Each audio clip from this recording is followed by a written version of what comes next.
Hello student, कैसे हैं आप सब। चलिए, हम लोग जो पिछले लेक्चर में हम लोगों ने ये पढ़ा था कि सॉल्यूशन के बारे में पढ़ा था। सॉल्यूशन में हम लोगों ने सॉल्यूट के बारे में पढ़ा था, इसके बाद सॉल्वेंट, और फिर उसके बाद सॉल्यूशन के बारे में पढ़ा था, और उसके बाद इसमें पूरा एग्जाम्पल भी आपको दिए थे। तो आज के हम लोग नेक्स्ट वीडियो में जो है स्टार्ट करेंगे कि जो है थोड़ा सा कंसेप्ट और सॉल्यूशन का बताएंगे। इसके बाद हम लोग थोड़ा सा आगे भी बढ़ेंगे, लेकिन आगे बढ़ने से पहले आप सबों से थोड़ा सा बात भी करेंगे। बात हम ये करेंगे कि आप लोग चैनल को सपोर्ट कर रहे हैं, इसमें मैं ना नहीं बोलूंगा, आप लोग बाकायदा सपोर्ट कर रहे हैं, लेकिन हमको सपोर्ट और तेजी से चाहिए, क्योंकि आपको पता है कि इस चैनल पर हम लोग लगातार 10 दिन से काम कर रहे हैं, और मैं पूरा प्रॉमिस किया हूं कि आपको 100% 12 क्लास का इस चैनल पर केमिस्ट्री और बायोलॉजी क्वालिटी कंटेंट के साथ 100% कोर्स हम लोग इस पर पूरा करेंगे, और पूरा फ्री ऑफ कॉस्ट। और मैं ये भी कह रहा हूं कि जितने लोग जुड़ रहे हैं इस चैनल पे कमेंट्स जरूर करें, वीडियो का रिव्यू दें, और साथ में अपना व्हाट्सएप नंबर भी दें, ताकि व्हाट्सएप नंबर जोड़ कर करके टेलीग्राम पर जोड़ेंगे, और सबको वहां पर जो है नोट्स डीपीपी मटेरियल भी प्रोवाइड करेंगे हम सब। ठीक है, ताकि आपको कहीं भी नोट्स करने में, लिखने में, नोट्स बनाने में कहीं दिक्कत ना हो। पूरा आपको सारी व्यवस्था हम आपको फ्री ऑफ कॉस्ट देने वाले हैं इस चैनल पे, और जितने भी टॉपिक्स पढ़ा रहे हैं पूरे प्रमाण के साथ पढ़ा रहे हैं। तो बदले में हमको सिर्फ आप लोगों से ये चाहिए कि चैनल को अधिक से अधिक सपोर्ट करें, सब्सक्राइब करें। ठीक है ना, जैसे आप सब कोई गाना सुनने के लिए चैनल को सब्सक्राइब करते हैं कि गाना आएगा तो उसको जो है तुरंत हमको पता चल जाएगा, तो उससे लाख गुना जरूरत है आज के समय में आपको सारे एजुकेशनल चैनल को सब्सक्राइब कर रखना जो आपकी जरूरत की है। तो जरूरत की जो सब चैनल है उसको आप सब्सक्राइब करिए। सब्सक्राइब करने में कोई आपका खर्च नहीं होता है, बस आप सब्सक्राइब करने का मतलब होता है कि चैनल को हम सपोर्ट कर रहे हैं। ठीक है, तो आप प्लीज आप सब्सक्राइब करें और सपोर्ट दिखाएं, ताकि आप सपोर्ट दिखाएंगे तो हमें आत्मबल मिलेगा। हमें जब आत्मबल मिलेगा तो हम इस चैनल पे अधिक से अधिक आपका जो है आपके लिए ही कार्य करेंगे। तो चलिए, बस बात इतना ही करना था, और फिर मैं आज वीडियो डालूंगा तो आपका सपोर्ट जरूर देखूंगा कि कितने सपोर्ट मिल रहे हैं हमको। तो अब हम बात इतना ही खत्म करते हैं, और आप जो है हम आशा करते हैं कि आप सब ठीक होंगे, और मैं जो है ईश्वर से प्रार्थना भी करूंगा कि आप जितने भी मेरे दर्शक हैं, ज्ञान पथ क्लासेज के जितने भी स्टूडेंट हैं, देखने वाले हैं, वे सभी के सभी जो है पूरा एकदम खुशहाल रहे, मस्त रहे, स्वस्थ रहे, और हमारे साथ मिल कर करके खूब पढ़ाई करें। तो चलिए आइए हम लोग जो देखते हैं कि हम सब जो है सॉल्यूशन के बारे में पढ़ रहे थे। तो एक छोटा सा कंसेप्ट हम बताएंगे कि सॉल्यूशन सॉल्यूशन इक्वल टू होता है सॉल्यूट प्लस सॉल्वेंट। ठीक है, आपको क्या होता है, सॉल्यूशन इक्वल टू क्या होता है, सॉल्यूट प्लस सॉल्वेंट। ठीक है, चलिए इतना कंफर्म हो गया। तो आप जो है solution equal to solute plus solvent कर देंगे तो ये मात्र जो है 10th वाली बात हो जाएगी। ठीक है, लेकिन हम लोग तो इसको 12th में पढ़ रहे हैं, तो जब हम लोग 12th में पढ़ रहे हैं तो थोड़ी सी तो डिफरेंट होनी चाहिए। तो इसमें एक कंडीशन लगा देंगे, कंडीशन ये लगाएंगे, कंडीशन लगा देंगे, कंडीशन लगाएंगे कि सर हम जब सॉल्यूशन बनाएंगे तो सर सॉल्वेंट का अमाउंट जो होगा, सॉल्वेंट का अमाउंट सर होगा वो हमेशा ग्रेटर होगा सॉल्यूट से। अगर सॉल्वेंट का अमाउंट सॉल्यूट से ग्रेटर होगा तभी सॉल्यूशन बनेगा। ये हम लोगों का हो जाएगा फर्स्ट पॉइंट। ये क्या हो जाएगा, पहला पॉइंट ध्यान में रखेंगे। दूसरा पॉइंट ये ध्यान में रखेंगे कि सर सॉल्यूशन होता है, सॉल्यूशन अगर बन जाता है तो सॉल्यूशन सर अपने आप में 100% अमाउंट होता है। सॉल्यूशन अपने आप में 100% अमाउंट होता है। ये बात हम लोगों ने सीख लिया। सॉल्यूशन अपने आप में कितने परसेंट अमाउंट होते हैं, 100% होते हैं। ठीक है, अब अगला बात हम लोग करेंगे कि अगर मान लीजिए कि हमारे पास जो है सॉल्यूट सॉल्यूट अगर मैं मान लिया कि सॉल्यूट हमारे पास क्या है कि 40% है, तो आपसे पूछा जा रहा है कि सॉल्वेंट कितना अमाउंट हो जाएगा। सॉल्वेंट का अमाउंट आपसे पूछा जा रहा है कितना हो जाएगा। तो क्या मैं इसको निकालने के लिए ऐसे लिख सकते का, चूंकि solution equal to solute plus solvent लिख सकते हैं ना। अब थोड़ा सा हम लोग न्यूमेरिकल की दुनिया में प्रवेश कर रहे हैं, तो सॉल्यूशन इज इक्वल टू क्या लिख सकते हैं, सॉल्यूट प्लस सॉल्वेंट। ठीक है, सब तो हमें पता है बालक कि सर सॉल्यूशन अपने आप में कितने परसेंट होते हैं, 100%। सर सॉल्यूट का अमाउंट दिए हुए हैं 40%। सर हमको सॉल्वेंट निकालना है, सॉल्वेंट क्या है, निकालना है, जिसको निकालना है हम उसको एक्स मान लेंगे। तो दिस इम्प्लाई अगर हमें एक्स का मान निकालने होंगे तो एक्स इक्वल टू क्या लिख देंगे, तो यहाँ पे सॉल्यूट जो है +40 है, इक्वल के इस साइड ला दीजिए, तो 100 माइनस क्या हो जाएगा 40, यही परसेंट हो जाएगा।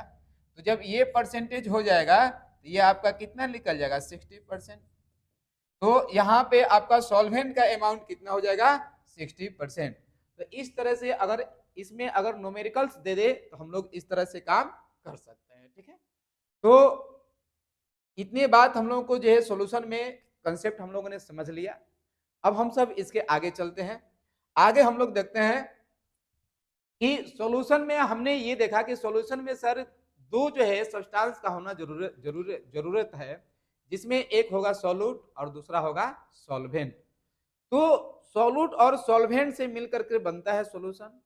अब एक बात और जान जाइए कि सॉल्यूशन में जितने भी सब्सटेंस मिले रहते हैं उन सभी को बोलते हैं हम लोग कंपोनेंट। क्या बोलते हैं, कंपोनेंट्स। ठीक है ना। तो अब पहले जो है इसमें थोड़ा सा थ्योरी आगे बढ़ाते हैं, हम लोग लिखेंगे, ठीक है ना, substance, those substance, those substance in which those substance in which present, है ना, in which present in the solution है ना, is called components, is called components। यानी कि वैसा सब्सटेंस जो कि जो है क्या हो सॉल्यूशन में प्रेजेंट होता है, वैसा सब्सटेंस जो कि सॉल्यूशन में प्रेजेंट होता है उसको हम लोग कंपोनेंट्स भी कहते हैं। क्या कहते हैं, कंपोनेंट्स कहते हैं। ठीक है ना।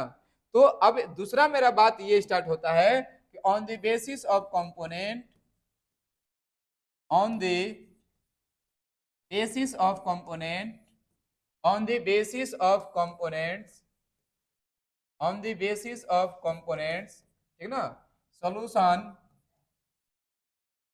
solution are different ठीक ना types, solution are different types. Components के बेस पे सॉल्यूशन के डिफरेंट टाइप्स होते हैं। पहला पहला पहला हो जाएगा, पहला हो जाएगा binary solution, binary solution, binary solution. तो बाइनरी सॉल्यूशन को हम लोग क्या करेंगे, तो बाइनरी देखो वर्ड से ही पता चल रहा है, बाइनरी सॉल्यूशन, बाई बाई का मतलब क्या होता है, दो, बाई का मतलब क्या होता है, दो। तो वैसा सॉल्यूशन जिसमें जो है दो सब्सटेंस प्रेजेंट हो, वैसा सॉल्यूशन जिसमें दो सब्सटेंस प्रेजेंट हो तो उसको बाइनरी सॉल्यूशन कहते हैं। जैसे मान लो एक वाटर ले लो, वाटर तो जो है क्या होगा, water as a solvent, water जो है सॉल्वेंट की तरह काम करेगा। एक आप ग्लूकोज ले लो, तो ग्लूकोज जो है एज अ सॉल्यूट, जो है ग्लूकोज किस तरह काम करेगा, सॉल्यूट की तरह काम करेगा।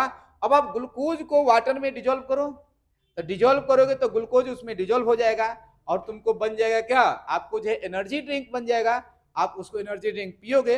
लेकिन जो आपको एनर्जी ड्रिंक बना उसी को हम लोग जो है सोल्यूशन कह सकते हैं, और जो एनर्जी ड्रिंक बन गया उसको हम लोग सोल्यूशन कहते हैं। और वो जो एनर्जी ड्रिंक बना है वो टोटल कितने सब्सटेंस से मिलकर बना है, दो, और उसी सब्सटेंस को कंपोनेंट्स भी कहते हैं। तो उसको हम लोग जो बोल सकते हैं कि वो दो कंपोनेंट से मिलकर बना हुआ है। तो जब दो कंपोनेंट से मिलकर बना होगा सॉल्यूशन तो उसको बोलेंगे बाइनरी सॉल्यूशन। क्या बोलेंगे, बाइनरी सॉल्यूशन। तो इस तरह से हम इसको डिफिनीशन भी बना सकते हैं। क्या डिफिनीशन बनाएंगे, दी सॉल्यूशन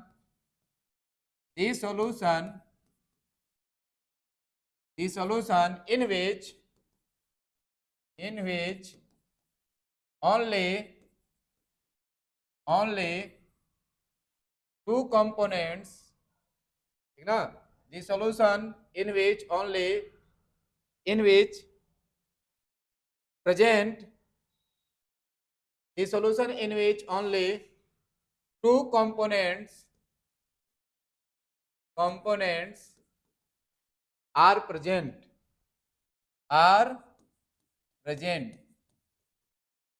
ठीक है, वह सॉल्यूशन जिसमें जो है दो कंपोनेंट्स प्रेजेंट होते हैं, ठीक ना, only two components are present is called, तो उसको हम लोग क्या कहते हैं, इज कॉल्ड बाइनरी सॉल्यूशन, तो उसको हम लोग क्या कहते हैं, बाइनरी सॉल्यूशन, ठीक है।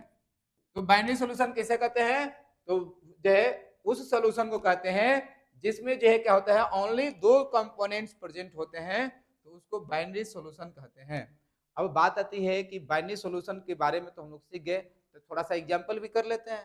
तो एग्जांपल में क्या कर लेंगे हम लोग, जैसे एग्जांपल में क्या कर लेंगे, एग्जांपल नंबर 1, एग्जांपल में जैसे अभी आपने देखा ग्लूकोज प्लस वाटर, इसमें कितने जो है कंपोनेंट्स मिला हुआ है, glucose plus water equal to energy drink, ये किसका एग्जांपल हो गया, आपको बाइनरी सॉल्यूशन का हो गया, ठीक है।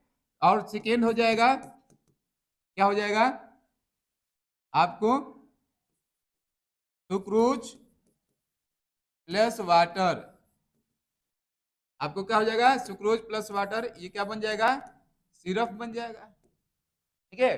तो इस तरह से इसको बाइनरी सॉल्यूशन बोलते हैं। अब इसी पर आ जाएगा आपको ternary solution, ternary solution,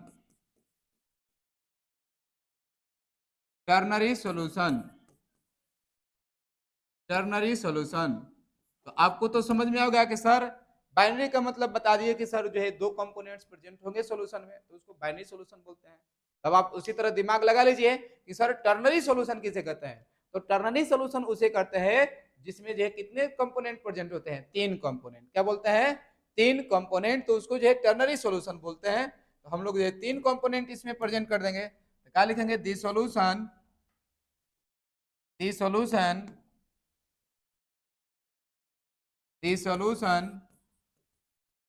in which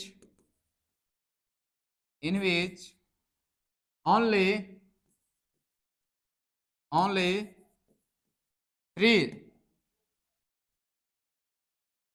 three components are present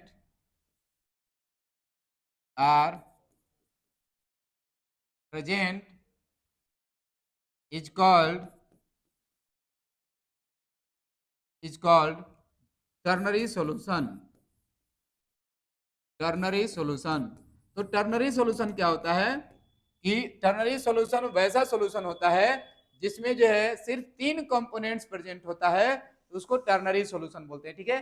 ternary solution किसे कहते हैं, तो टर्नरी सॉल्यूशन वे सॉल्यूशन होते हैं जिनको जो है क्या करता है कि जिसमें जो है 3 कंपोनेंट्स प्रेजेंट होते हैं, तो इसको टर्नरी सॉल्यूशन कहते हैं, ठीक है। तो टर्नरी सॉल्यूशन में क्या होता है, जैसे इसके एग्जांपल हम लोग ले लेंगे, तो इसमें आप हम लोग जो 3 ठो कंपोनेंट प्रेजेंट कर लेंगे। जैसे क्या है, पहला जैसे नहीं होता है, देखो गर्मी के दिन में आप सब क्या करते हो कि आप जो है गर्मी के दिन में जब गर्म से आते हो तो आप क्या करते हो, सुक्रोज यानी कि चीनी घोलते हो, सुक्रोज प्लस वाटर प्लस आप लेमन डाल देते हो, इसमें डालते हो ना, तो इसमें टोटल कितने पदार्थ है आपने सब्सटेंस इंक्लूड किया, 3, तो 3 से एक आपको क्या बन जाएगी, एनर्जी ड्रिंक बन जाती है। जिसके घर में ग्लूकोज नहीं होता है, ठीक है ना, खत्म हो जाता है, वो लोग क्या करता है, इस तरह से एनर्जी ड्रिंक बना देता है, सुक्रोज वाटर और लेमन, इसको जो तीनों को ऐड करता है तो क्या बन जाता है, एनर्जी ड्रिंक बनता है ना, ठीक। तो इस तरह से टर्नरी सॉल्यूशन इसको कहते हैं, ठीक है ना। चलिए अब जो है यहाँ पे हम लोग देखते हैं कि यहाँ से क्या क्या हम लोगों ने पढ़ा। तो हम लोगों ने पढ़ा सबसे पहले सॉल्यूशन में क्या किया कि जिसमें जो है सॉल्यूशन का फॉर्मूला हम लोगों ने देखा कि सॉल्यूशन सॉल्यूट प्लस सॉल्वेंट होता है, लेकिन इस सॉल्यूशन में कंडीशन हो गई, क्या हो गई कि सर सॉल्वेंट का अमाउंट हमेशा जो है सॉल्यूट से ज्यादा रहेगा तभी सॉल्यूशन बनेगा, अन्यथा सॉल्यूशन नहीं बनेगा। दूसरी बात, सॉल्यूशन अपने आप में 100% अमाउंट होता है। सॉल्यूशन अगर बन जाएगी तो आपको सॉल्यूशन अपने आप में कितना परसेंट अमाउंट रहता है, 100%। ठीक है, तो हमने एक छोटा सा क्वेश्चन देखा कि अगर मान लो कि एक सॉल्यूशन है जिसमें सॉल्यूट 40% है और सॉल्वेंट का अमाउंट आपको जो है फाइंड करने के लिए पूछ रहा है, तो हम लोग कैसे फाइंड करेंगे, solution equal to solute plus solvent है, तो सॉल्यूशन हम जानते हैं कि अपने आप में ऑलवेज हमेशा कितने परसेंट होते हैं, 100%। सॉल्यूट का अमाउंट दिया 40%, सॉल्वेंट का निकालने के लिए कर हमने x मान लेंगे, फिर 40 को उस साइड ले जाएंगे, प्लस 40 उधर जाएगा तो माइनस 40, तो 100 माइनस 40% हो गया, 100 में से 40 घटेगा तो 60%। तो इतना तो आप लोग को क्लियर हो गया। इसके बाद जो है हम लोग पढ़ रहे थे, फिर इसके बाद देखे कि वैसा सब्सटेंस जो है सॉल्यूशन में प्रेजेंट होते हैं उनको हम लोग कंपोनेंट्स कहते हैं, और कंपोनेंट्स के बेस पे सॉल्यूशन के डिफरेंट डिफरेंट टाइप होता है, बाइनरी सॉल्यूशन, टर्नरी सॉल्यूशन, इसके बाद क्वाटरनरी सॉल्यूशन, पेंटानरी सॉल्यूशन भी आप लोग कह सकते हैं। लेकिन आपसे बाइनरी और टर्नरी सॉल्यूशन ही पूछेगा, आपके बोर्ड्स एग्जाम में कभी भी पूछेगा तो बाइनरी और टर्नरी सॉल्यूशन ही पूछेगा। लेकिन अगर आप जो है इसके बाद जो है स्टार्ट होगा कल के क्लास में, हम लोग जो है नेक्स्ट डे जब हम लोग वीडियो डालेंगे तो उसमें कंसंट्रेशन टर्म स्टार्ट होगा, तो वहां से जो कंसंट्रेशन टर्म स्टार्ट होगा तो मैं थोड़ा सा इसमें डिफाइन कर दूं कि कंसंट्रेशन टर्म टोटल 8 होते हैं, ठीक है ना, जिसमें मास परसेंटेज होता है, मास वॉल्यूम परसेंटेज होता है, मोलारिटी होता है, मोलालिटी होता है, वॉल्यूम परसेंटेज होता है, मोल फ्रैक्शन होता है, नॉर्मेलिटी होता है, पार्ट्स पर मिलियन होता है। तो कंसंट्रेशन टर्म उसमें 8 तो होता है, जिसमें 8 के लिए 8 डिफिनेशन हमको पढ़ने हैं, 8 फॉर्मूले पढ़ने हैं, ठीक है, और उस पर न्यूमेरिकल्स भी बनाने हैं। तो मैं आपको बोलूंगा कि कंसंट्रेशन टर्म में आपको मात्र एक ट्रिक दूंगा, जिसमें एक ट्रिक में ही आपको टोटल 8 कंसंट्रेशन टर्म का आपको फॉर्मूला याद हो जाएंगे, 8 कंसंट्रेशन टर्म का डिफिनेशन याद हो जाएगा, और इसके बाद 8 कंसंट्रेशन टर्म का आप आसानी से न्यूमेरिकल्स बना सकते हैं। बोर्ड्स का भी क्वेश्चन बना सकते हैं, जेईई मेंस, नीट, CUET का भी आप, और बीएससी नर्सिंग का भी क्वेश्चन आप बना सकते हैं। तो इन सारे चीजों का एनालिसिस करके जो हम लोग बड़े से बड़े कॉन्सेप्ट को एकदम आसान सी शब्दों में दे रहे हैं, वो सिर्फ आपको ज्ञान पथ क्लासेज में जुड़े रहिएगा, तो एक एक से एक आपको भयानक भयानक ट्रिक मिलेंगे, आपको भयानक भयानक कॉन्सेप्ट मिलेंगे।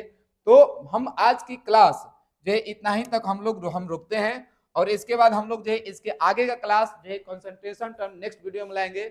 आप लोग पूरी वीडियो को मेरे जो है देखने के लिए, जो है अंत तक वीडियो को जो है देखने के लिए आप सभी को बहुत बहुत धन्यवाद। और लास्ट में जाते जाते वक्त मैं एक रिक्वेस्ट करूंगा कि आप चैनल को जल्दी जल्दी जो है ग्रोथ करिए, और चैनल जितना अधिक सब्सक्राइबर होंगे उतना अधिक हम लोग का आत्मबल मिलेगा, और आत्मबल मिलेगा जैसे ही 100+ सब्सक्राइबर हो जाएंगे हम लोग जो है आपको लाइव लेकर के आएंगे। लाइव लेकर आएंगे तो आमने सामने जो है पढ़ाई होगी, कमेंट्स करेंगे, तुरंत हम लोग जो है उसका रिप्लाई करेंगे, आप जो पूछेंगे उसका जो है जवाब देंगे, तो हमें भी पढ़ाने में बहुत मजा आएगा, आप सबों से बात करने में भी मजा आएगा। तो आज के लिए इतना ही रखते हैं, आज के वीडियो में जो है अंत तक बने के लिए आप सभी को बहुत धन्यवाद। जय हिंद।